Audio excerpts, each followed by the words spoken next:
The night Sienna Hart was forced onto the auction stage, she realized nobody in the room saw her as a human being anymore until one dangerous man offered the highest bid. 3 months earlier, Sienna still believed her life could be fixed. It was not a perfect life. It was not even a good life. But it was hers. She lived in a small apartment on the south side of Chicago with peeling paint on the walls, a broken heater in the winter, and bills stacked on the kitchen counter that never seemed to get smaller. She worked long shifts at a diner during the day and cleaned offices at night. It was exhausting, but she survived. Then her father died. Richard Hart had not been a good man, but he had been the only family she had left. He drank too much, lied too often, gambled every dollar he touched. But even after years of disappointment, Sienna still answered his late-night calls and paid his overdue rent when she could. When he died from a heart attack in a cheap motel outside the city, Sienna thought the worst part would be burying him. She was wrong, because 2 days after the funeral, men started showing up at her apartment. At first, they only knocked politely.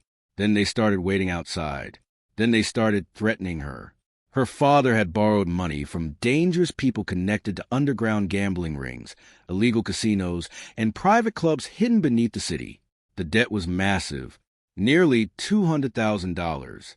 And because Richard Hart died before paying it back, the debt became Sienna's problem. At first, she tried everything. She sold her father's old truck. She emptied her savings account. She worked double shifts until her hands shook from exhaustion. But none of it mattered. The debt was too big, and the men chasing her did not care that she was only 24 years old and completely alone. One night, Sienna returned home after work and found 2 men waiting inside her apartment. They sat at her kitchen table like they owned the place. One was short and bald with a gold watch and a smile that never reached his eyes. The other looked younger, taller, with tattoos across his neck and hands. The older man introduced himself as Victor Kane. He spoke calmly, which somehow made him more frightening. He explained that Sienna had 1 week to pay what her father owed. When she told him she could not, he looked around the apartment slowly. Then he smiled. There are other ways to settle a debt. At first, Sienna did not understand what he meant. Then she did, and suddenly, the room felt too small to breathe in. For the next week, she barely slept. She stopped going home after work because she knew they were watching her. She stayed with a waitress from the diner for 2 nights, then in a cheap motel near the highway. But dangerous men always find people who are desperate. That was the problem with poverty. It made you easier to trap. On the 7th night, they came for her. Sienna was leaving the diner just after midnight when a black SUV pulled up beside the curb. Before she could run, someone grabbed her arm. A cloth covered her mouth. Then everything went dark. When she woke up, she was inside a dressing room. The room was large, elegant, and cold. Bright lights lined the mirrors. Expensive dresses hung against one wall. Makeup covered the tables. Somewhere outside the door, she could hear music playing softly. There were other women in the room, too. Some cried quietly. Some stared at the floor in silence. Some looked completely empty, like they had already given up. Sienna sat up slowly and looked down at herself. Someone had changed her clothes while she was unconscious. She wore a dark red dress that clung tightly to her body. Her hair had been brushed. Her makeup had been done. She looked beautiful, and she had never hated herself more. One of the older women in the room noticed the panic in her face. "You should save your energy," she said quietly. "Crying won't help." Sienna looked at her. "What is this place?" The woman looked away. "Auction." The word did not feel real. Sienna stared at her. "What kind of auction?" The woman gave her a sad look, the kind where rich men buy things they think they own. Sienna felt sick instantly. She stood to quickly and moved toward the door. Locked. She pounded against it anyway. Nobody opened it. Nobody cared. Hours later, one of the guards entered the room and called names one by one. Every time a woman left, she did not come back. The room grew quieter each time, more hopeless. Finally, Sienna's name was called. Her legs felt weak as she followed a guard down a long hallway lined with gold walls, chandeliers, and expensive paintings. The place looked more like a luxury hotel then something criminal. That was what made it worse. Because evil always looked cleaner when rich people were involved. At the end of the hallway, she reached a large ballroom. The room was filled with wealthy men in suits, politicians, businessmen, crime bosses, old money families. Some drank expensive whiskey. Some laughed quietly with each other. Some looked at the women, the way men look at cars in a showroom. There was a stage in the center of the room, and Sienna realized that was where they wanted her. The guard pushed her forward. Every eye in the room turned toward her. Sienna felt heat crawl across her skin. Humiliation, fear, rage. But she refused to cry. That was the one thing she still controlled. The man running the auction stood beside her with a microphone in his hand. He spoke about her like she was an object, 24 years old, healthy, educated, beautiful, no husband, no children, no family to come looking for her. Each word made her feel smaller. The men in the crowd watched her closely. Some smiled. Some whispered to each other. One older man raised his hand. Immediately. Then another. The bidding started. Sienna stood frozen on the stage while strangers argued over how much money she was worth. Every number felt like another piece of her dignity disappearing. 50,000, 70,000, 100,000. One man joked that she looked too stubborn. Another said stubborn women were more entertaining. Laughter filled the room. Sienna looked down at the floor, because if she looked at them any longer, she thought she might scream. Then the room suddenly became quieter. Not silent, but different, because someone important had entered. Sienna looked up slowly.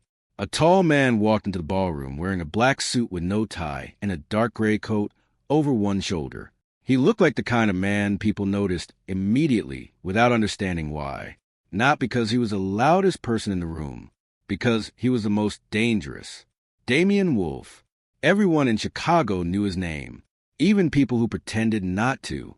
He was 36 years old, billionaire rich, feared across half the city, and connected to businesses nobody asked questions about. Hotels, nightclubs, construction companies, private security firms. And behind all of it, rumors. Rumors about mafia ties, political bribes, disappeared enemies. People said Damian Wolf never smiled unless someone was about to lose something. Tonight, he looked exactly like those rumors. The room changed when he entered. Man sat straighter. Conversation stopped. Even the man running the auction looked nervous. Damian barely looked at anyone. Then his eyes landed on Sienna, and stayed there.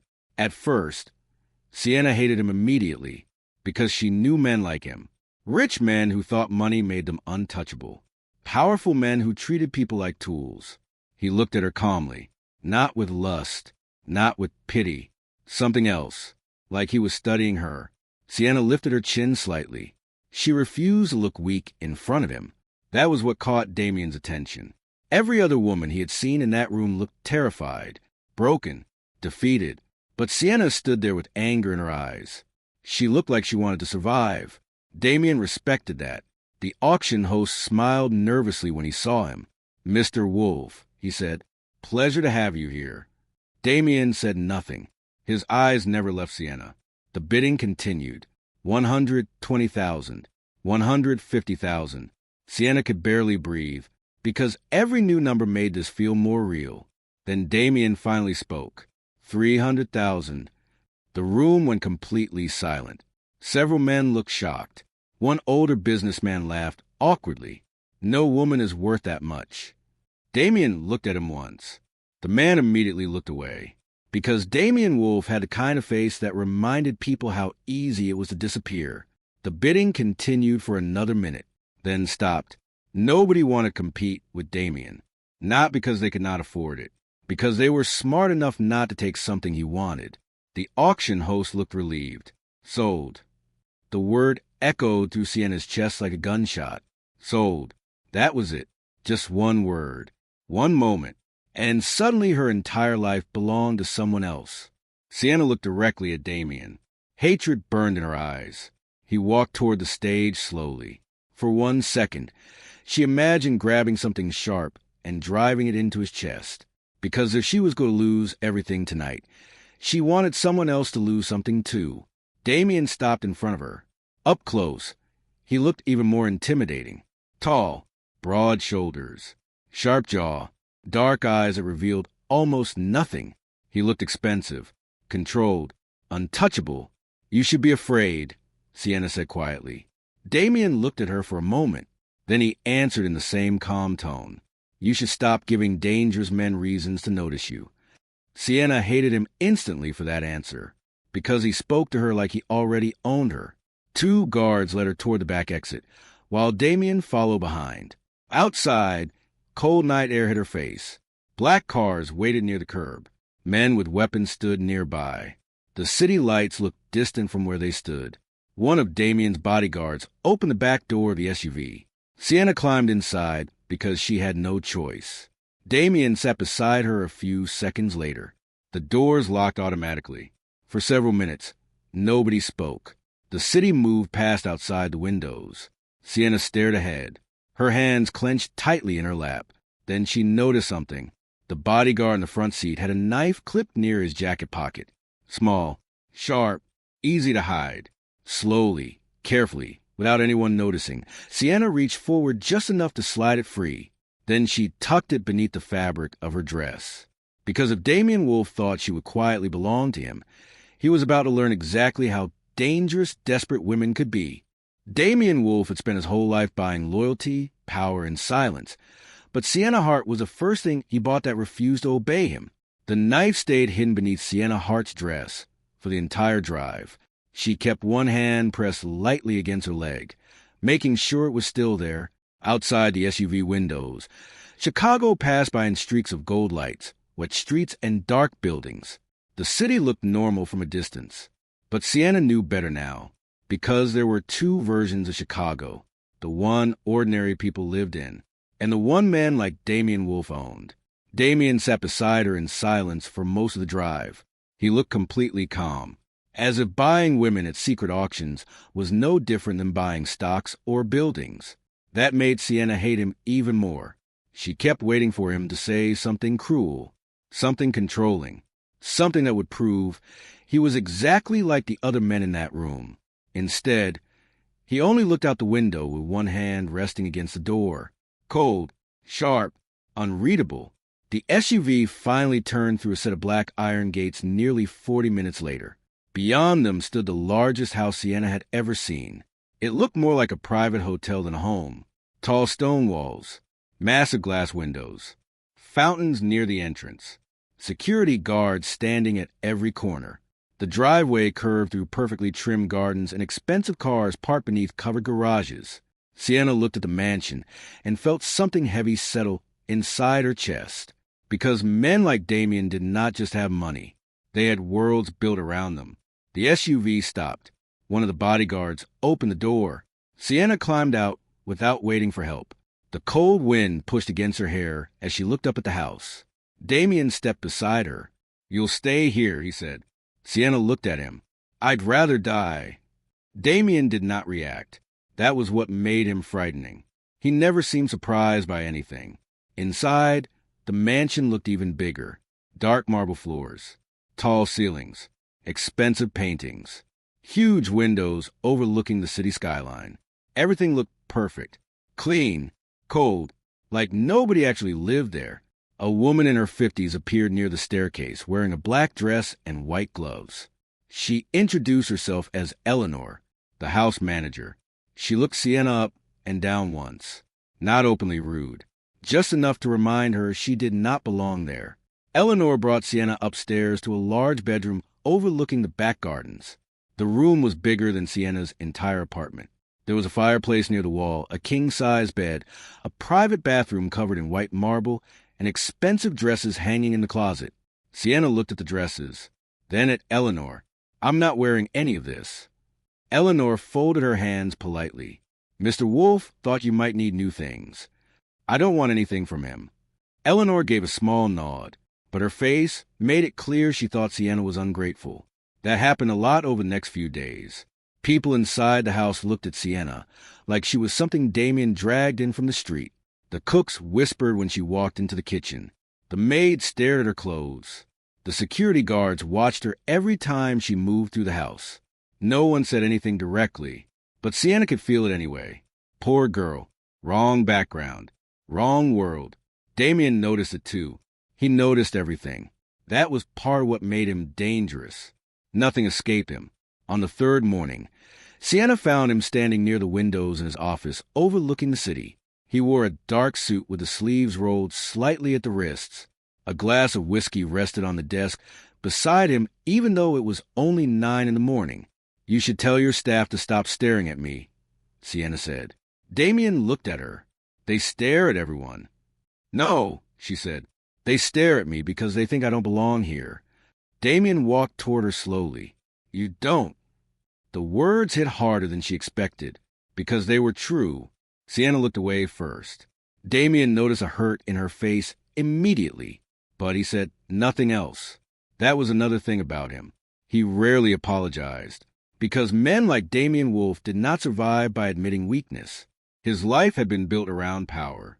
He owned hotels across the country, luxury clubs in New York and Miami, construction companies, private banks, security firms.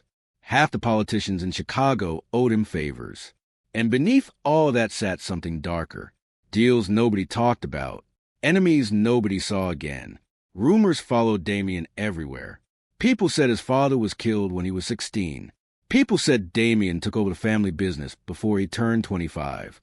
People said he built his empire by becoming colder than everyone around him.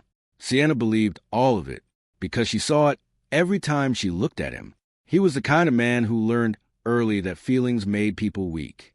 But the problem was that Sienna refused to fear him the way everyone else did. That fascinated him. She refused expensive jewelry, refused designer clothes, refused private chefs. Once, Damien had flowers delivered to her room after noticing she liked the garden near the back of the house. Sienna threw them into the hallway.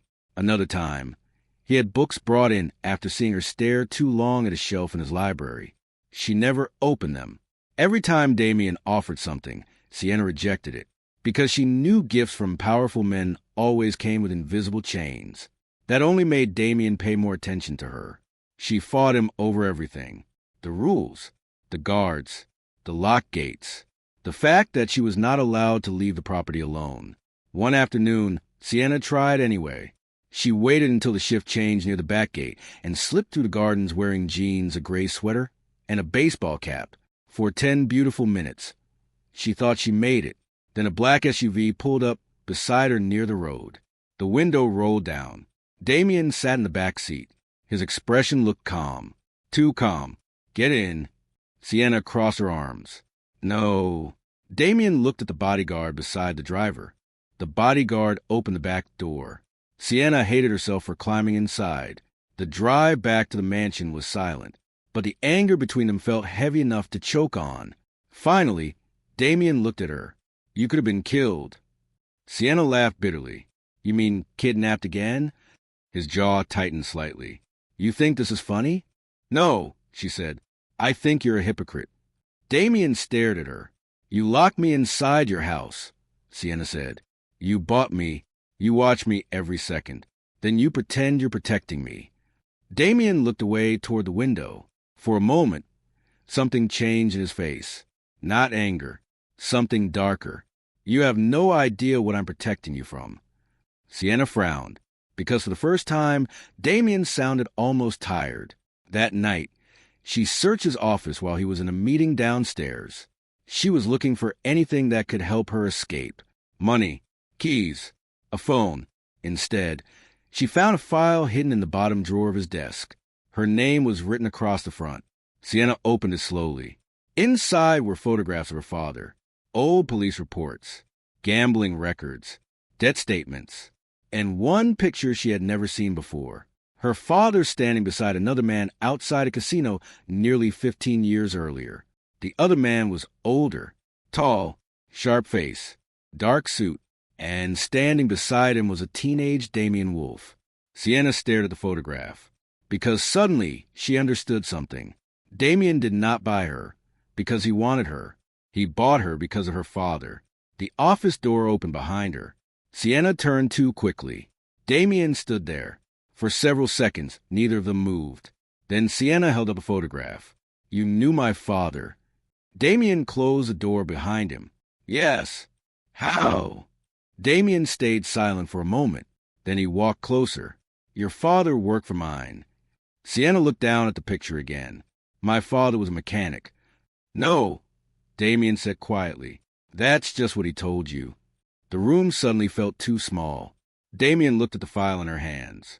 "Your father handled money for people he should never have trusted." Sienna stared at him. And he stole from the wrong man." The words hit her like ice water, because suddenly all the pieces started fitting together. The debts, the threats, the auction. This had never been random. Damien looked at her carefully. "The men who took you think your father hid something before he died." Sienna's voice came out quieter than she wanted. "What thing?" Damien's expression darkened. "Evidence." That was the real reason he bought her. Not because he wanted revenge. Because if dangerous people believed Sienna knew where that evidence was, they would never stop hunting her. For the first time since the auction, Sienna felt truly afraid, because this was bigger than debt now. Bigger than Damien. She looked at him. "Why didn't you tell me?" "Because you already hate me enough." Sienna said nothing. Because he was right. The next few days became even more complicated. Now Sienna could not stop thinking about the file. Her father lied to her his entire life. Damien bought her to protect her. And somehow, both truths made her angry. The tension between them grew worse. Because the more Sienna understood Damien, the harder it became to hate him completely. And that terrified her. A week later, Damien forced her to attend a charity event downtown. He claimed it would look suspicious if he appeared alone. Sienna knew the truth. He wanted to show people she belonged to him. The event took place inside a luxury hotel ballroom filled with rich people, politicians' cameras, and women wearing diamonds that cost more than most houses. Sienna wore a black dress Eleanor chose for her. Elegant, expensive, completely unlike anything she would normally wear. The moment she entered the ballroom beside Damien, people stared. Some recognized her from the rumors already spreading through the city. Some whispered. Some smiled in fake, polite ways. Sienna hated every second of it. One older woman asked if she used to work at one of Damien's clubs. Another asked if Damien found her during one of his adventures. The insults were hidden beneath smiles, but they still cut deep. Damien stayed calm through all of it. Too calm, as if he expected her to stand there quietly while people treated her like trash. That was the moment something inside Sienna snapped, because she was tired. Tired of rich people. Tired of being stared at. Tired of Damien making decisions for her life. Later that night, while cameras flashed near the ballroom entrance, Damien placed one hand against the middle of her back to guide her toward a group of investors. The touch felt possessive, controlling, like she was just another expensive thing standing beside him. Sienna turned toward him instantly. Then, in front of half the ballroom, she slapped him across the face. The slap echoed through the ballroom. And for the first time in years, Damien Wolf looked completely shocked. The entire room went silent. Music still played softly in the background. Champagne glasses still moved between guests. But for a few seconds, nobody breathed. Sienna Hart stood frozen in front of Damien with her hands still slightly raised. Damien looked back at her, without moving. A red mark slowly appeared across the side of his face. Every person in the ballroom stared, because nobody had ever seen something like this happen before. Men feared Damien Wolf. Politicians respected him. Businessmen avoided making eye contact with him. Women spent years trying to get his attention. No one touched him unless he allowed it. And nobody humiliated him in public, especially not a woman everyone already considered beneath him. The silence became unbearable. Sienna felt it immediately. The fear, not because she regretted slapping him, because she knew men like Damien rarely forgave embarrassment, especially in front of people who already wanted to see them fall. One of Damien's bodyguards started moving toward her immediately. Damien lifted one hand without even looking away from Sienna. The bodyguard stopped. That made the room even quieter, because everyone expected Damien to react, to shout, to threaten, to drag her out of the ballroom. Instead, Damien only stared at her for several long seconds. Then he adjusted the sleeve of his suit jacket slowly. His face looked calm. Too calm. "Go wait in the car," he said quietly. That was all. No anger. No scene. No punishment. Somehow, that felt worse. Because Sienna could not read him anymore. She turned and walked toward the exit with every eye in the room following her. Women whispered behind their hands. Men stared openly. One older businessman looked almost amused. Another looked terrified for her, because everyone in that room believed the same thing. Sienna Hart had just made the biggest mistake of her life. The drive back to the mansion felt colder than usual. Damien sat beside her in complete silence. He did not look at her once. Outside the window, the city lights blurred together in streaks of gold and white. Sienna kept waiting for him to explode, to finally show her the monster everyone else feared. But Damien stayed perfectly still. That frightened her more than anger would have. When they finally reached the mansion, Damien stepped out of the SUV first. He walked inside without waiting for her. Sienna followed a few seconds later. The house felt strangely quiet. Even the staff looked nervous. Everyone had already heard what happened. That was how Damien's world worked. Nothing stayed secret for long. Sienna walked upstairs toward her room. She barely reached the hallway before Damien's voice stopped her. "Come to my office." His tone was calm, flat, cold. Sienna turned slowly. For 1 second, she thought about refusing. Then she saw the look in his eyes. Not rage. Something harder. She followed him downstairs. Damien's office looked darker than usual. The city skyline glowed through the massive windows behind his desk. He stood near the fireplace with one hand in his pocket.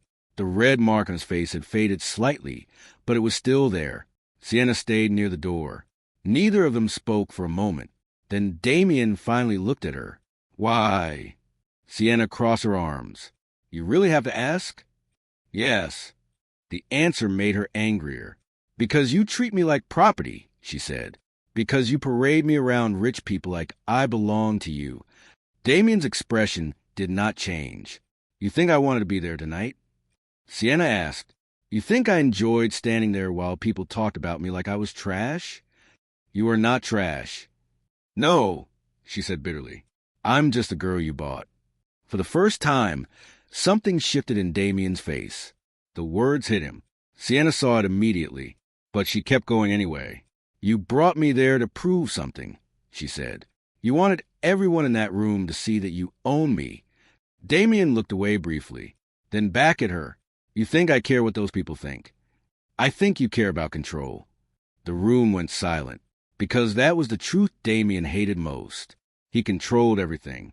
People, businesses, enemies, rooms, conversations.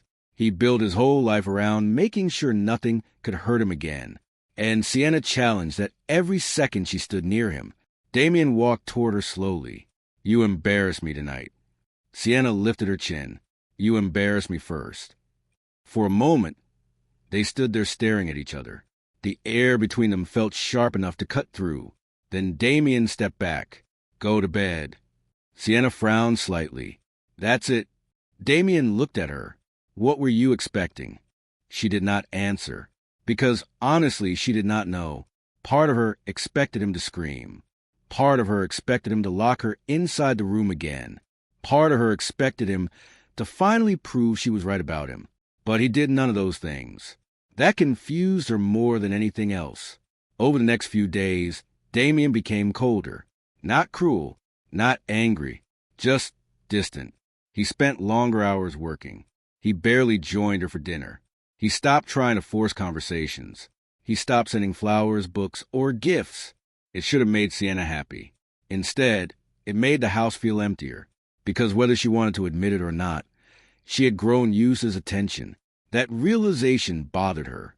She spent more time wandering through the mansion alone, more time sitting near the library windows or walking through the gardens. The staff still judged her, maybe even more after the slap. Some looked at her with pity now. Others looked at her like she was stupid, because from the outside, Damien looked like the perfect man to fear. Rich, dangerous, untouchable. No one understood why Sienna kept pushing him. But Sienna had started seeing things nobody else noticed. The way Damien never raised his voice. The way he stayed awake late at night, staring out at the city. The way he never smiled unless he forgot to protect himself first. He looked powerful. But sometimes, when he thought nobody was watching, he also looked lonely. That was dangerous, because loneliness made people easier to understand. And understanding Damien Wolf was the one thing Sienna promised herself she would never do. One afternoon, she overheard two staff members talking near the kitchen. They did not realize she was standing in the hallway nearby. "She's going to get him killed," one of them whispered. The other shook her head. "No, someone else will." Sienna frowned. Then she heard Damien's name, and another name she had never heard before. Roman Vescari. The women went quiet when they noticed her. Too quiet. That night, Sienna searched Damien's office again. This time she was looking for information. She found it inside another locked drawer. A newspaper article. An old photograph. Several business files. Roman Vescari was another powerful man in Chicago, older than Damien, connected to casinos, weapons, and organized crime. The article said Roman blamed Damien for the death of his younger brother nearly 10 years earlier. Since then, the two men had been enemies. Sienna looked down at the photograph. Roman looked dangerous in a different way than Damien. Older, crueler, the kind of man who enjoyed hurting people. Then she found something else. Her name written across the bottom of a file. Sienna Hart. Potential leverage. Her stomach dropped, because suddenly she understood. People were not only watching her because of the auction. They were watching her because she mattered to Damien. And in Damien's world, the people you care about always became targets. The office door opened behind her. Sienna turned quickly. Damien stood there. His face darkened when he saw the file in her hand. "You shouldn't be reading that." Sienna looked at him. "Who is Roman Vescari?" Damien stayed silent. "That's who the staff was talking about, isn't it?" she asked. "He wants to hurt me because of you." Damien walked across the room and took the file from her hands. "You don't need to worry about him." Sienna stared at him. "That means yes." Damien closed the drawer again. "He's not getting near you." "You can't promise that." Damien looked at her. For the first time in days, the cold distance in his face disappeared. "He won't touch you." The way he said it made something shift inside her, because it did not sound like arrogance. It sounded personal, like the idea of someone hurting her was the one thing he could not tolerate. Sienna looked away first, because she suddenly realized something she did not want to admit. She was no longer afraid of Damien the way she used to be. She was afraid of everyone else. That night, the mansion felt different, heavier. The security outside doubled. More guards walked the halls. Damien took several calls in his office with the door shut. Around midnight, Sienna lay awake in bed staring at the ceiling. The room was dark except for the moonlight spilling through the windows.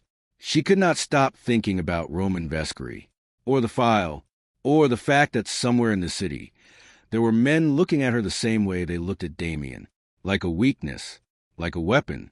Eventually, she fell asleep. She did not know how much time passed before something woke her. A sound, soft, metal against wood. Sienna's eyes opened slowly. The room was dark. For a second, everything looked normal.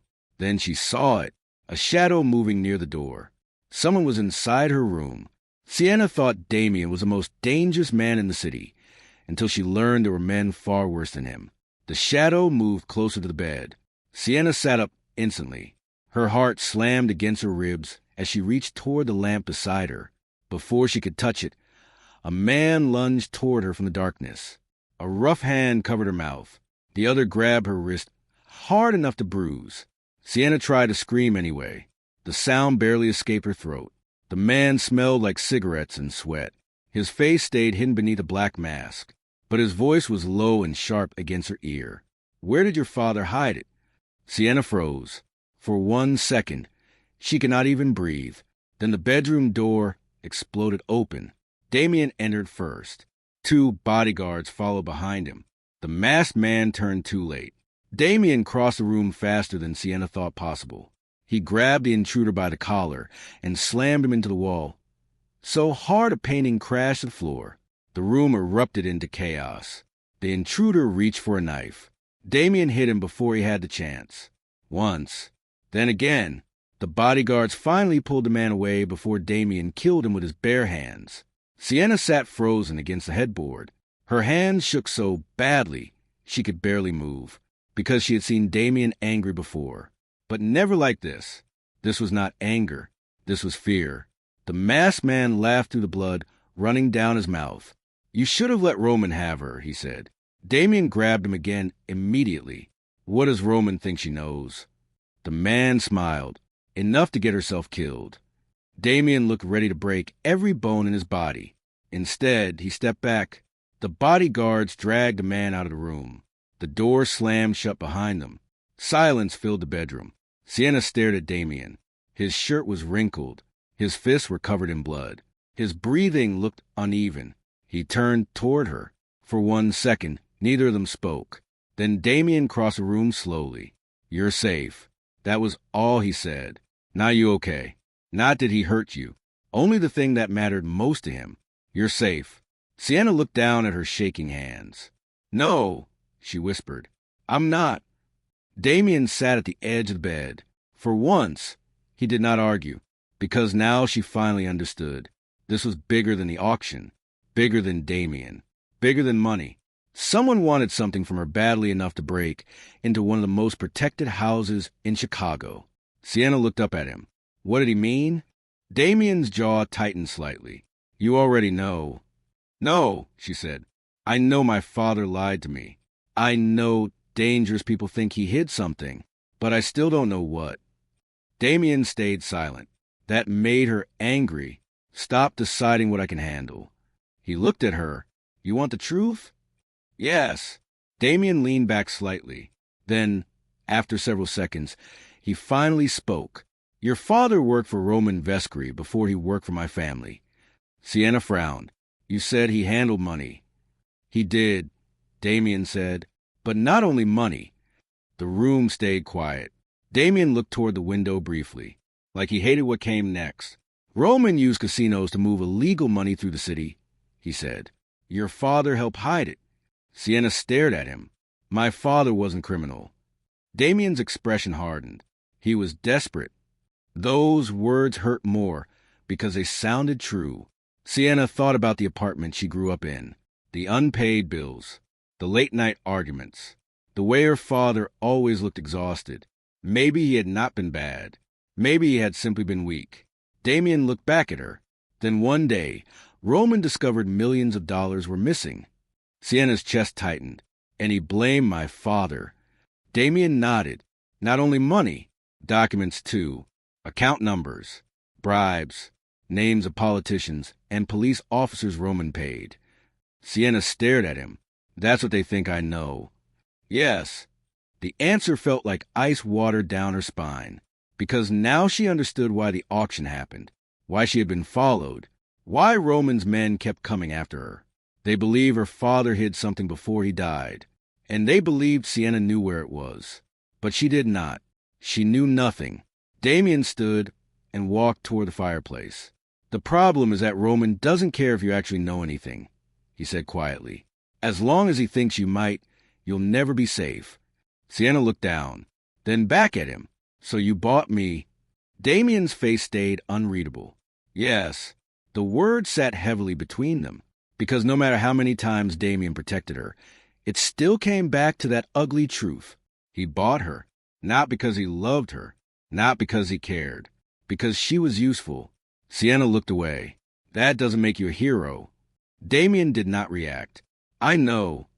The next morning, Damien moved her into a bedroom connected to his private wing of the mansion. More guards stayed outside the doors. Security cameras were added around the property. 2 armed men followed her every time she stepped outside. Sienna hated it immediately. She felt trapped all over again. That afternoon, she found Damien in the gym near the back of the house. He was hitting a punching bag hard enough to shake the ceiling. Sweat covered his shirt. His knuckles were red. Sienna stood in the doorway. "You can't lock me up forever." Damien kept hitting the bag. "I can try." Sienna crossed her arms. "That's not protection." That's prison. Finally, Damien stopped. He looked at her. You almost got taken out of this house last night. And you think keeping me trapped here is going to fix that? Damien walked toward her slowly. You still don't understand what kind of people these are. Then explain it to me. He looked at her for a long moment. Then he spoke quietly. Roman once had a man buried alive for stealing from him. Sienna felt her stomach tighten. He killed his own cousin because he thought he was talking to the police. Damien's voice stayed calm. That's the kind of man coming after you. For the first time, Sienna had no answer, because Damien did not look like he was trying to scare her. He looked like he was trying to prepare her. 2 days later, Damien told her they were leaving Chicago. He gave no details at first, only that they needed to go somewhere connected to her father. They flew out early the next morning on Damien's private jet. Sienna sat by the window in silence while the clouds moved beneath them. Damien sat across from her reading through papers on his tablet. The private jet was quiet, too quiet. Eventually, Sienna looked at him. Where are we going? Detroit. Why? Damien looked up. Because your father had an apartment there before he died. Sienna frowned. My father never lived in Detroit. He didn't tell you about it. That answer made her chest tighten again, because every new truth about her father only made him feel more like a stranger. They arrived in Detroit just after noon. The apartment building stood in an older neighborhood near the edge of the city. It looked small, worn down, nothing like the places Damien owned. Sienna followed him up the narrow stairs toward apartment 4B. The place smelled like dust and old cigarettes. Damien unlocked the door with a key he somehow already had. Inside, the apartment looked untouched. Old furniture, stacks of papers, half-empty cabinets, a thin layer of dust over everything. Sienna moved slowly through the rooms, because for the first time in weeks, something felt real. This was her father, not the man she remembered, the man he actually was. She found old photographs inside a drawer near the kitchen, pictures of herself as a child, pictures of her mother. One picture of her father standing outside the apartment with another man. Sienna looked closer. The other man was Damien's father. She turned toward Damien. You knew all along. Damien looked at the picture. Our fathers worked together. Sienna's eyes narrowed. You keep saying that like it explains everything. Damien stayed silent. That silence frustrated her more than anything. She walked into the bedroom and opened the closet. At the back, hidden beneath old coats and shoes, she found a locked metal box. Sienna looked at Damien. He crossed the room and broke the lock open. Inside were cash bundles, fake passports, several old photographs, and a thin folder tied with string. Sienna picked up the folder slowly. Her hand started shaking before she even opened it. Inside were newspaper articles, police reports, hospital records, and one photograph that made her stop breathing. It showed her father lying on the ground beside his car, blood near his head, broken glass everywhere. The official report beside it called it an accident, but another paper hidden beneath it said something different. Blunt force trauma before impact, possible homicide. Sienna looked up at Damien. Her entire face changed. Someone killed him. Damien said nothing. That silence told her everything, because Damien Wolfe already knew. The man Sienna hated for buying her had also been hiding the one truth that could destroy her forever. For several long seconds, Sienna could not move. The hidden file stayed open in her hands, while Damien stood across the room in complete silence. The old apartment around them suddenly felt smaller, colder, harder to breathe inside. Someone killed him. Those words repeated inside her head again and again. Her father had not died from a random accident. He had not been unlucky. He had been murdered. And Damien knew. Sienna looked at the photograph one more time before raising her eyes toward him. Her face had gone pale, but her anger burned hotter than ever. You knew, she said quietly. Damien did not answer immediately. That made everything worse. You knew my father was murdered, Sienna said again. You knew this entire time. Damien looked away toward the dusty window. I found out after his death. Sienna laughed bitterly. After his death? She asked. You mean before the auction? Before you bought me? Before you dragged me into your life? Damien stayed silent. That silence felt like a confession. Sienna stepped toward him. "You knew my father died because of all of this," she said. "You knew dangerous people killed him, and you still kept me in the dark. I was trying to protect you." The words came out sharp, immediate, but Sienna no longer cared. "Protect me?" she repeated. "You bought me at an auction." Damien's jaw tightened. "You locked me inside your house. You watched me, lied to me, controlled every part of my life. You were in danger." "I was always in danger," Sienna snapped. "The difference is that you knew why." The room went silent, because deep down both of them knew the truth. Damien had protected her, but he had also controlled her, and now those two things were impossible to separate. Sienna looked down at the photograph in her hands again. Then she noticed something else inside the folder, a smaller report hidden beneath the others. She picked it up slowly. Her eyes moved across the page. Then her entire expression changed. The report listed names connected to her father's death: Roman Vescari, several corrupt police officers, and one other name, Anthony Wolfe, Damien's father. Sienna looked up so quickly that the papers nearly slipped from her hands. "No," she whispered. Damien's face darkened instantly. Sienna held up the report. "Your father was involved." Damien said nothing. That was answer enough. For the first time since she met him, Sienna saw something break inside him. Not anger, not control. Pain. Real pain. "My father and yours worked together for years," Damien said quietly. "When Richard tried to leave, they thought he would expose everything." Sienna stared at him. "And your father helped kill him." Damien looked down. "He helped order it." The words hit her harder than anything else, because suddenly the entire world shifted beneath her feet. Her father was not perfect. He lied. He gambled. He made terrible choices. But he was still her father. And the man standing in front of her carried the blood of the family that destroyed him. Sienna stepped back. She looked at Damien like she no longer recognized him. "You knew," she whispered. Damien looked at her carefully. "I found out years later. And you stayed quiet. I was trying to fix it. You can't fix murder."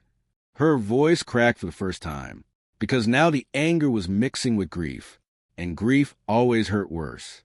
Damien took one step toward her. "Sienna, don't." He stopped immediately. For several seconds, neither of them moved. Dust floated through the sunlight, coming from the apartment window. The old floor creaked beneath their feet. And somehow, despite everything they survived together, this moment felt worse than all of it, because enemies were easy to hate. But Damien was not an enemy anymore. That was the problem. Sienna hated that she understood him now. She hated that she knew he was not like his father. She hated that part of her still trusted him, because trusting him now felt like betraying her father all over again. Damien looked at her with a face she had never seen before. Not cold, not unreadable, just tired. "I spent years carrying this," he said quietly. Sienna said nothing. "When my father died, I found records, old files, enough to understand what happened to your father." His voice stayed calm, but there was something beneath it. Guilt. By then, Richard was already dead. You were alone. Roman was still looking for the evidence. "I knew if you ever found out the truth all at once, it would destroy you." Sienna looked at him bitterly. "So you decided to destroy me slowly instead?" Damien closed his eyes briefly. That one sentence hurt him more than she expected, but she kept going anyway. "Was that the plan?" she asked. "Keep me trapped until I became grateful?" "No." "Then what?" Damien looked at her. For the first time, his voice lost some of its control. "I didn't know what to do." The answer shocked her, because Damien Wolfe always knew what to do. He controlled everything, every room, every conversation, every person around him. But not this, not her. "I thought if I kept you alive long enough, maybe I could make up for what my family did." Sienna stared at him. "You can't make up for this." "I know." The honesty in his voice made the room feel even heavier, because he was not defending himself anymore. He was confessing. Sienna looked away, then toward the apartment window. Chicago stretched out in the distance beyond the dirty glass. A city full of secrets. A city full of men who ruined lives and called it business. Her father died because of those men, and Damien came from the same world. That truth mattered no matter how much she wanted to forget it. The drive back to Chicago felt endless. Sienna sat near the window of Damien's private jet without speaking. Damien stayed across from her. Neither of them touched the food waiting on the table between them. The silence felt sharper than any argument, because this time there were no easy answers left. Sienna wanted to hate him completely. It would have been easier, but she could not stop thinking about the night he saved her from the intruder, the way he looked terrified when she was in danger, the way he protected her even when she fought him. That was the worst part, because people were easy to leave when they never gave you a reason to stay. Back at the mansion, Sienna went straight to her room. She locked the door behind her. Then she sat on the floor beside the bed and cried harder than she had in years. Not just for her father, for herself, for the life she thought she had, for the truth she could never unknow now. Hours later, someone knocked on her door. Sienna did not answer. A few seconds passed. Then Damien's voice came through the wood. "I know you hate me right now." She stayed silent. "But none of this was your fault." That made her angry instantly. She stood and opened the door. Damien stood in the hallway wearing the same dark coat from earlier. He looked exhausted. His eyes looked darker than usual. Sienna crossed her arms. "You don't get to tell me how to feel. I know. You knew your father killed mine." Damien looked down briefly. "My father ordered it. Roman made sure it happened." "That doesn't matter." "It matters to me." The words came out harder than expected. Sienna looked at him, because for the first time, Damien looked angry too. Not at her, at himself. "I spent years trying not to become him," he said quietly. "Everything I built, everything I did, it was all because I wanted to prove I was different." Sienna stared at him. "And are you?" The question hit him harder than anything else, because Damien did not answer. Maybe because he did not know. Sienna looked at him for another second. Then she closed the door in his face. The next morning, she started packing. Not much, just enough to leave.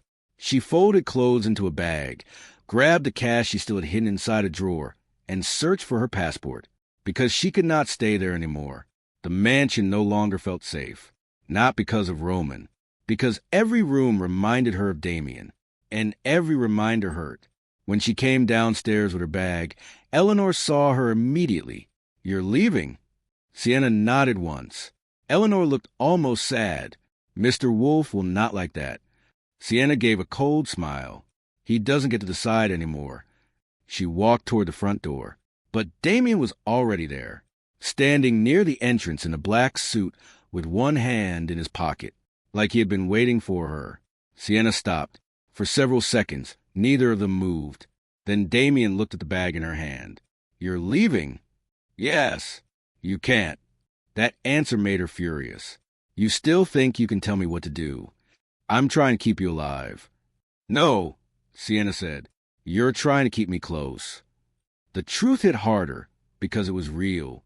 Damien looked away briefly, then back at her. "I can protect you here."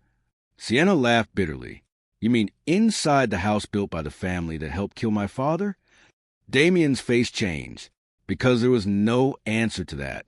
Sienna stepped closer. "You know what the worst part is?" she asked quietly. Damien said nothing. "I started trusting you." For the first time since she met him, Damien looked completely shattered, because those words mattered more than anger. They mattered more than blame. Sienna trusted him, and he ruined it. Damien stepped toward her. "You still can." "No." "Sienna." "No," she said again. "You don't get to buy your way out of this." The room went silent, because she knew exactly where to hurt him. Damien looked down for a moment. Then finally he lost control. "You think I wanted any of this?" he snapped. Sienna froze, because Damien never raised his voice. "Not like this." "You think I wanted to care about you?" he asked. "You think I wanted you in my house, in my head, in every part of my life?" His breathing looked uneven now, raw, uncontrolled. "I spent my entire life learning how to survive without needing anyone," he said quietly. "Then you showed up." Sienna stared at him. "You fight me every day. You hate me every day." And somehow, none of that stopped me from loving you. The room went completely still, because those were the words she never expected to hear. Damien looked at her with years of pain in his eyes. I love you, he said quietly. I just don't know how to do it without ruining everything. Sienna felt her chest tighten instantly, because she believed him. That was the problem. She believed every word. But love did not erase what happened. Love did not bring her father back. Love did not change the truth. Tears filled her eyes. But she shook her head anyway. Then she walked past him, out the front door, into the cold afternoon air. For several seconds, Damien did not follow her. He stood inside the mansion, watching her disappear down the driveway. Because for the first time in years, Damien Wolf finally understood what it felt like to lose something that mattered.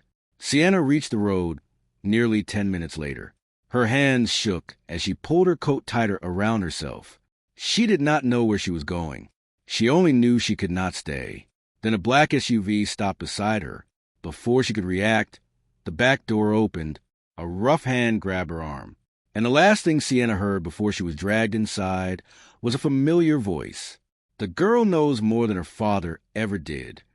Damien Wolf had lost people before, but losing Sienna felt like losing the only good thing left inside him. The call came less than 15 minutes after Sienna disappeared. Damien was still standing near the window in his office when Marco rushed inside with a pale face and a phone in his hand. The driver is dead. For 1 second, Damien did not move. Then the glass in his hand shattered across the floor. Where is she? Marco stayed silent. That silence was enough, because Damien already knew. She was gone. The room became deadly quiet.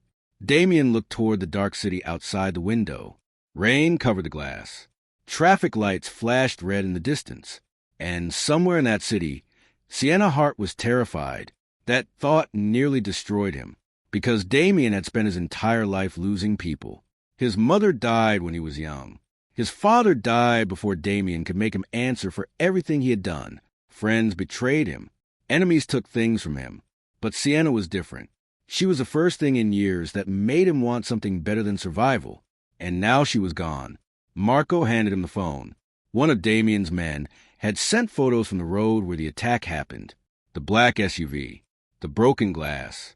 The dead driver slumped over the steering wheel. And blood near the back door where Sienna had been dragged away. Damien stared at the photos for less than 10 seconds. Then he stood. Find Roman. His voice sounded colder than ever. Not angry. Worse. Because men like Damien became most dangerous when they stopped showing emotion completely. Meanwhile, Sienna sat tied to a metal chair inside a dark warehouse, somewhere near the edge of the city. Her wrists hurt. Her face burned from where one of the men slapped her earlier. A single light hung from the ceiling above her. The room smelled like rust, cigarettes, and old oil. For the first hour, nobody spoke to her. The men came and went without saying much. They watched her, waited, tried to make her afraid. And it worked, because no matter how strong Sienna tried to be, she had never felt more alone. Eventually, the warehouse door opened. An older man walked inside wearing a dark coat and leather gloves. Roman Vescari. Sienna recognized him immediately from a photograph she found in Damien's office. He looked older in person, harder. His eyes looked empty in a way that made Damien seem human.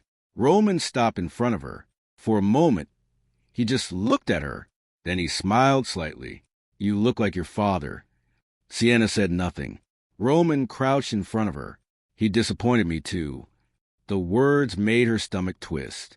Roman reached into his coat pocket and pulled out an old photograph. He held it in front of her. It showed her father standing beside a storage unit. There was fear on his face. And standing in the background was Roman. You know what your father did? Roman asked. Sienna looked away. Roman grabbed her chin roughly and forced her to look at him. He stole from me. Sienna pulled away from his hand immediately. He stole evidence, Roman continued.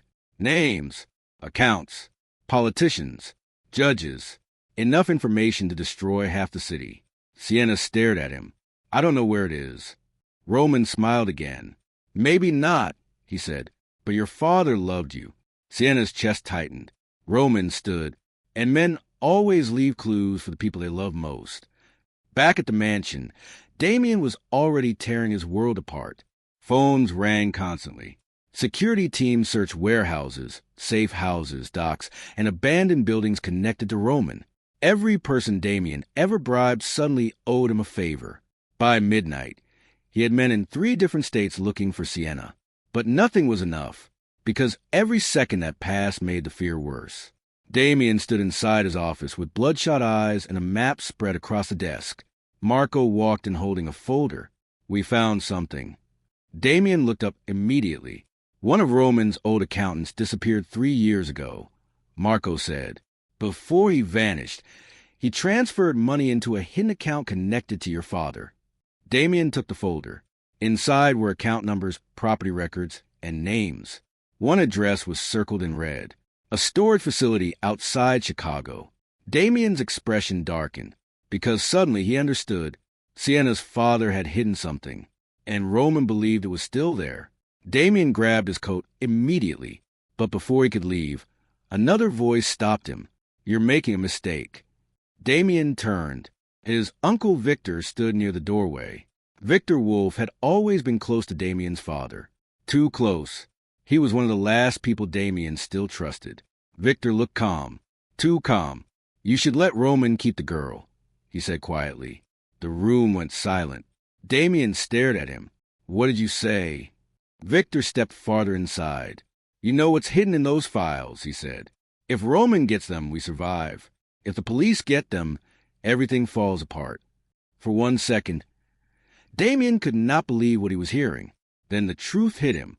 Victor had been helping Roman. Maybe not directly, but enough. Enough to protect himself. Enough to sacrifice Sienna. Damien looked at him with disgust. "You sold her out." Victor's face hardened. "I protected this family." "No," Damien said quietly. "You protected yourself." Victor stepped closer. "You would destroy everything for one girl?" Damien looked at him coldly. "She's not just some girl." That answer changed the room, because Victor finally understood what everyone else had already started to see. Sienna mattered to Damien more than money, more than power, maybe more than anything. Victor looked away briefly.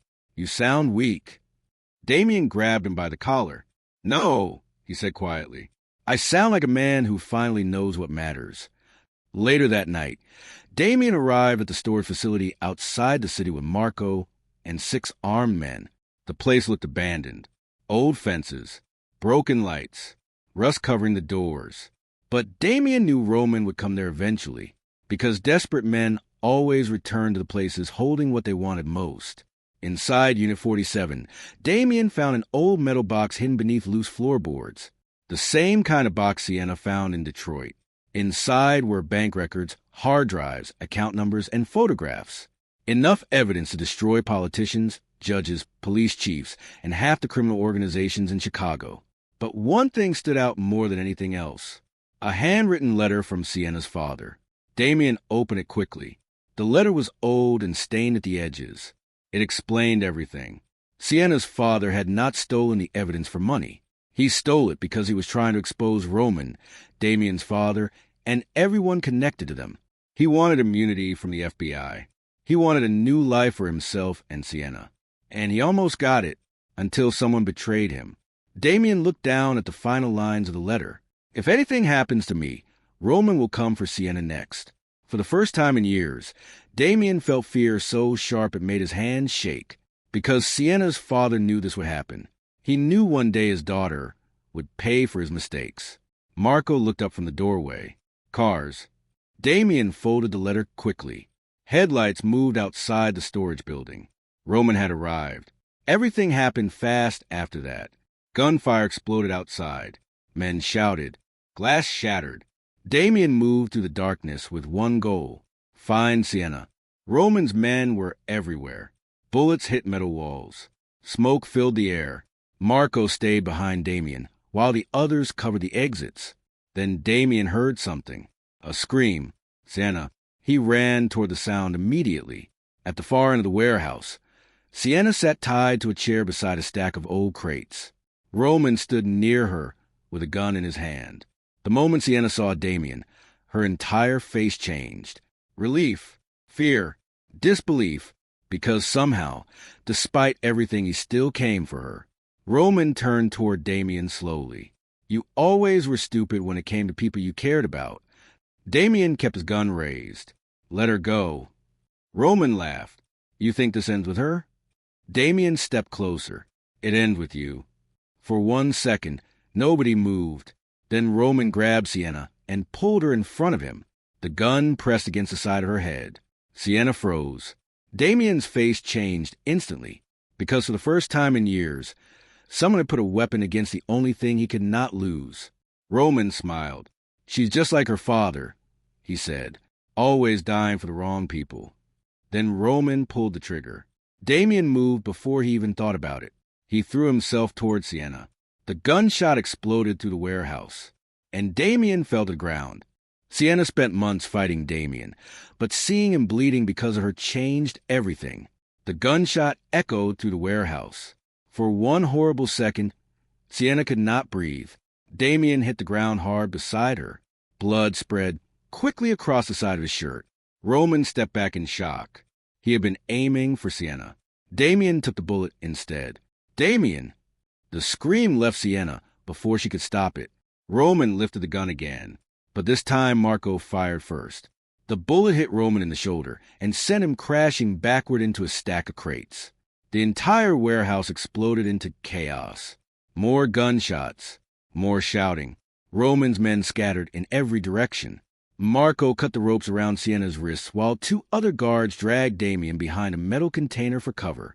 Sienna dropped beside him immediately. Her hands shook as she pressed him against the wound in his side. Blood covered her fingers. Damien looked pale for the first time since she met him. Not cold, not dangerous, just human. That terrified her more than anything else. Stay with me, she whispered. Damien looked at her through half-open eyes. You're safe.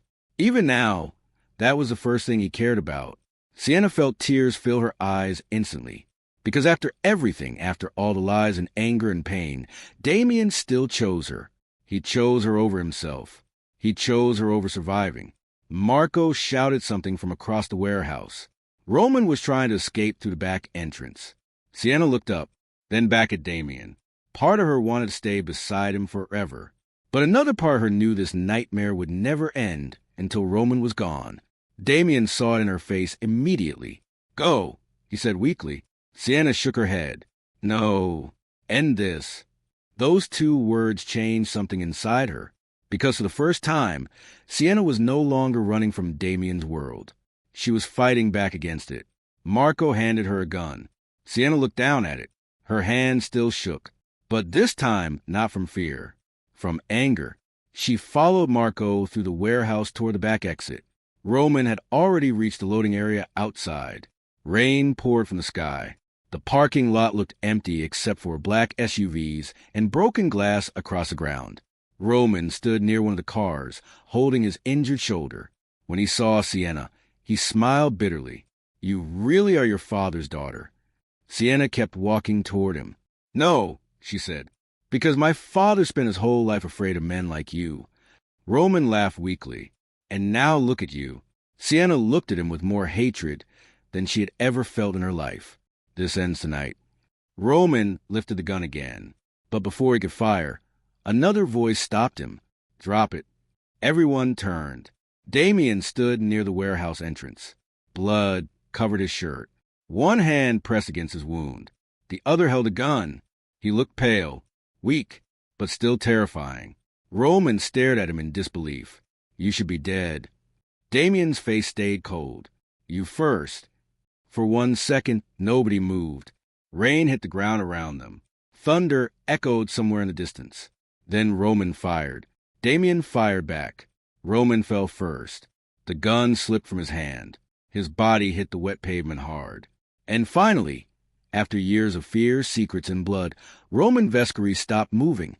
The silence afterward felt strange, like the city itself had finally stopped holding its breath. Sienna looked at Roman's body for several long seconds. She thought she would feel relief. Instead, she only felt tired, because revenge did not fix everything. It did not bring her father back. It did not erase what happened, but it ended the nightmare. And sometimes that was enough. Damien dropped to one knee a second later. The blood loss was finally catching up to him. Sienna ran back to him immediately. Marco called for an ambulance while Sienna dropped beside Damien on the wet pavement. "You idiot," she whispered through tears. Damien looked at her weakly. "You're welcome." For the first time in weeks, she almost laughed. Almost.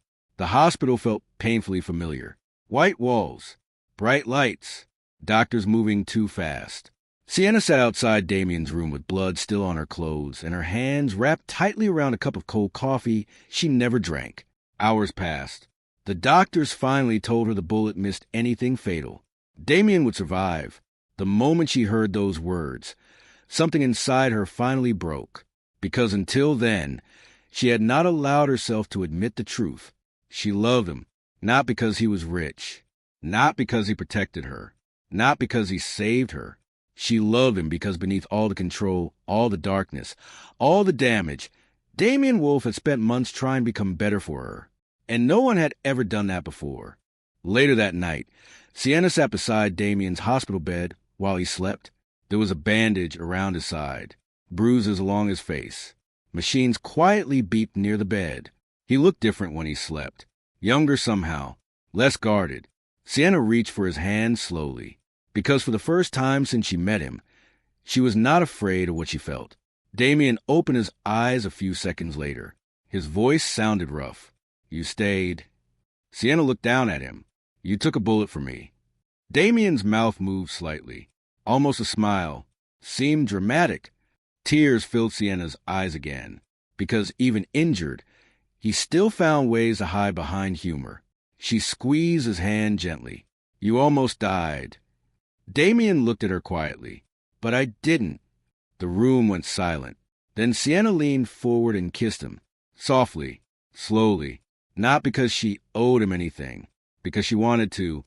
Damien looked at her afterward like he could not believe she was real. For a second, neither of them spoke. Then he touched her face carefully. "You shouldn't love someone like me." Sienna looked at him. Too late. That moment changed everything. Over the next few weeks, Damien stayed away from most of his businesses while he recovered. Sienna stayed with him at the mansion, but now the house felt different. Lighter.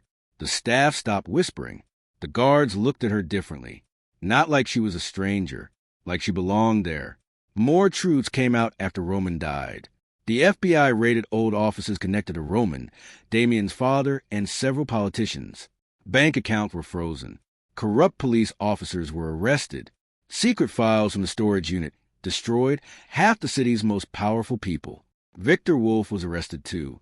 The betrayal finally caught up to him. And for the first time in years, Damien no longer carried his father's sins alone.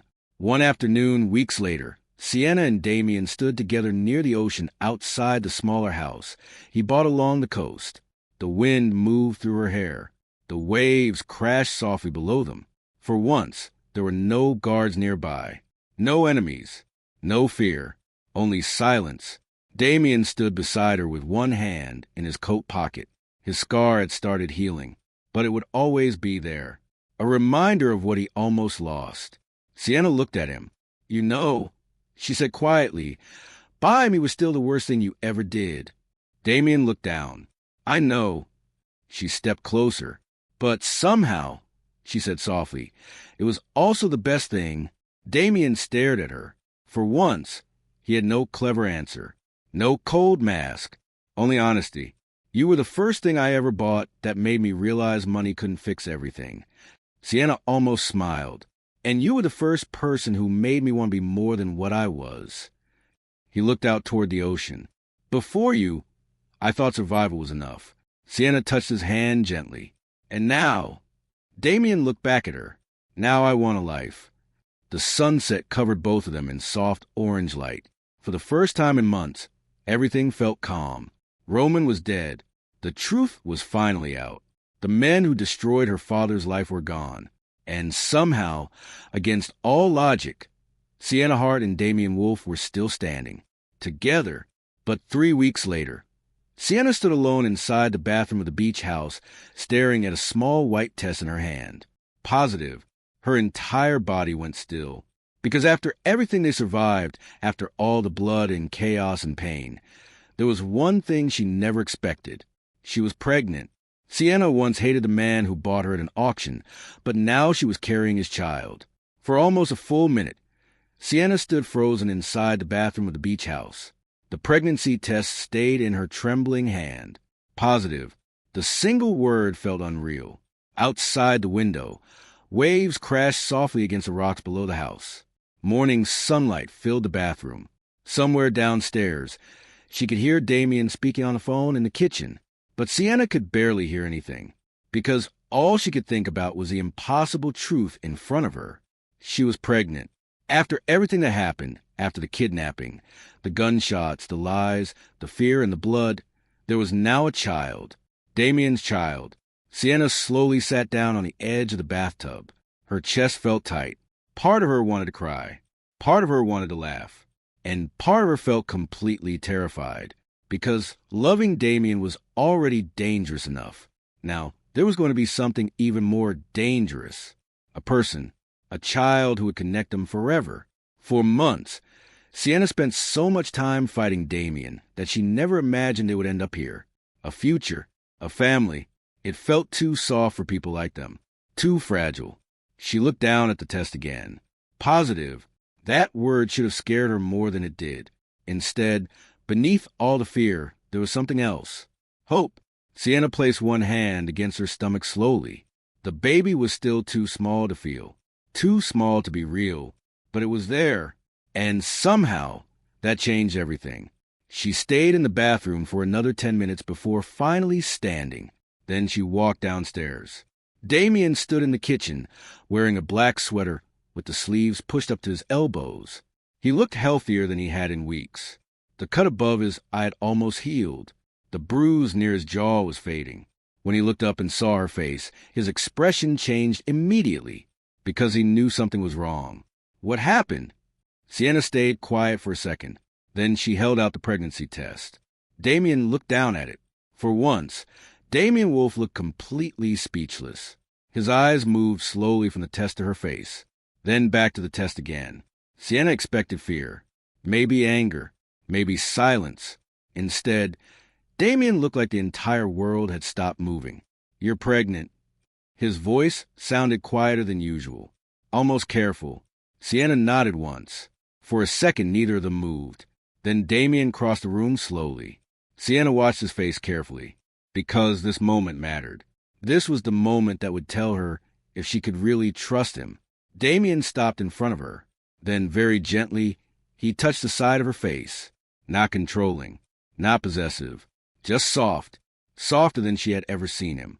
"Are you okay?" he asked. That question nearly broke her, because he did not ask if the baby was his. He did not ask what she wanted to do. He did not make demands. He only cared if she was okay. Sienna looked at him quietly. "I don't know." Damien nodded slowly, and for once, he looked just as overwhelmed as she felt. Over the next few days, the beach house felt different, quieter, more emotional. Sienna expected Damien to become controlling again. She expected him to plan everything, make decisions for her, and turn the pregnancy into something that belonged more to him than to her. But he did not. That surprised her most. Instead, Damien became patient, careful. He drove her to doctor appointments, but waited for her to ask him inside. He bought books about pregnancy and parenting, and actually read them. He stopped smoking. He canceled business meetings. He even learned how to cook simple meals because Sienna started getting sick in the mornings. At first, Sienna did not know what to do with this softer version of him, because for so long, Damien only knew how to love people through control. Now, he was trying to love her differently, and he was trying very hard. One afternoon, Sienna walked into the nursery Damien had secretly started preparing upstairs. The room overlooked the ocean, soft white walls, a rocking chair near the window, shelves filled with children's books, a small crib still sitting inside its box in the corner. Sienna stood in the doorway, quietly, because seeing the room made the pregnancy feel real in a way nothing else had. Damien appeared behind her a few seconds later. I didn't know what color to choose. Sienna looked at him. You already started this? Damien looked almost embarrassed. I had time. For a moment, Sienna just stared at him, because this was the same man who once bought her at an auction, the same man who once believed money could solve everything. Now he stood in a half-finished nursery, worrying about paint colors and baby books. That change mattered, more than he realized. Still, part of Sienna remained afraid, not of Damien, of losing herself, because she had spent so much of her life trapped by other people's choices. Her father's mistakes, Roman's violence, Damien's control. Now there was a baby, and babies made women disappear into other people's expectations. One night, she sat outside alone near the beach while the sky turned orange above the ocean. Damien found her there an hour later. He sat beside her in the sand without speaking. The wind moved through her hair. Waves crashed softly below them. Sienna looked out toward the water. I'm scared. Damien stayed quiet for a second. Of me? She looked at him. No. That answer surprised him. Sienna lowered her eyes. I'm scared of waking up one day and realizing I don't know who I am anymore. The words stayed between them because they were honest, and honesty had always been harder for Sienna than anger. Damien looked down at the sand. When I was a kid, he said quietly, my mother gave up everything for my father. Sienna looked at him. He controlled every part of her life, what she wore, who she saw, where she went. By the time she died, she barely existed outside him anymore. Sienna stayed silent, because Damien almost never talked about his mother. He looked out at the ocean. I loved her, he said quietly, but I never wanted that kind of life for someone else. Sienna watched him carefully. You almost gave me that life. Damien nodded. I know. The honesty in his voice made her chest tighten. Then don't do it again, she whispered. Damien turned toward her. I won't. For the first time, Sienna believed him completely. Months passed slowly after that. The pregnancy became easier. The fear became smaller. Sienna's stomach grew. The baby became real. Some mornings Damien would place his hand against her stomach just to feel the baby move. Each time, he looked amazed, like no matter how often it happened, he still could not believe something so small belonged to him. They stayed near the beach for most of pregnancy, far away from the city, far away from Damien's old life.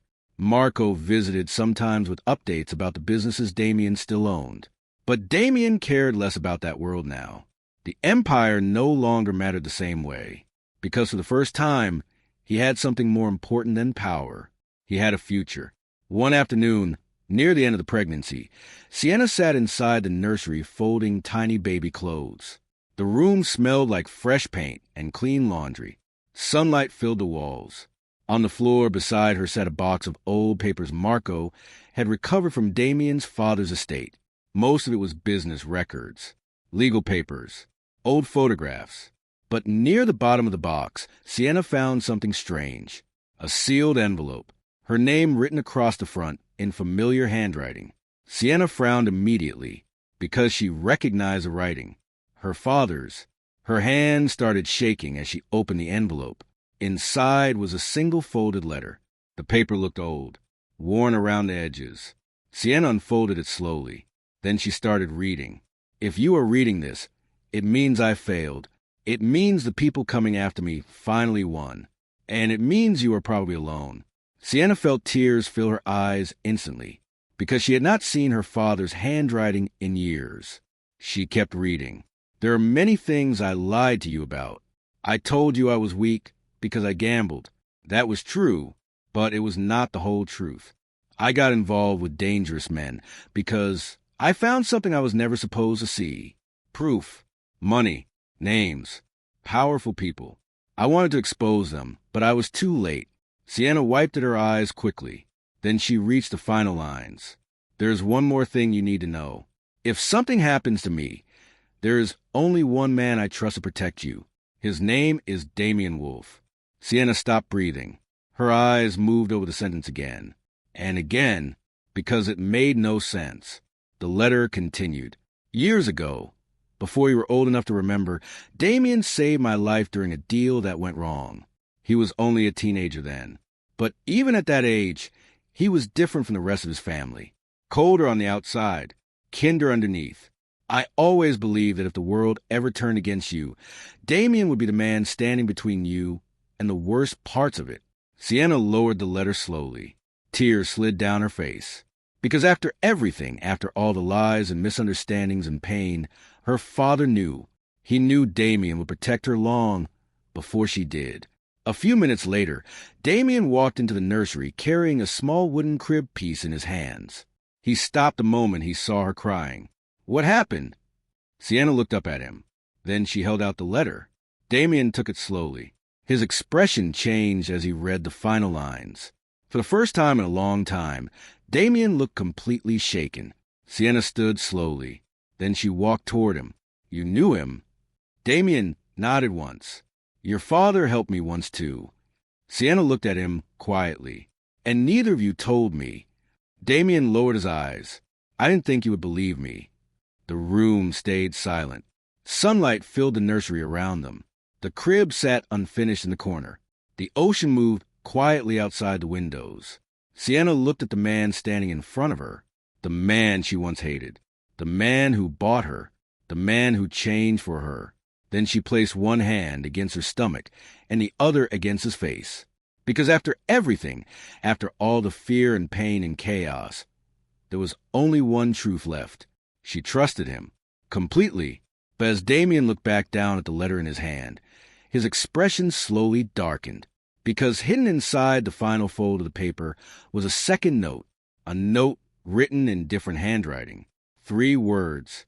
He knows everything.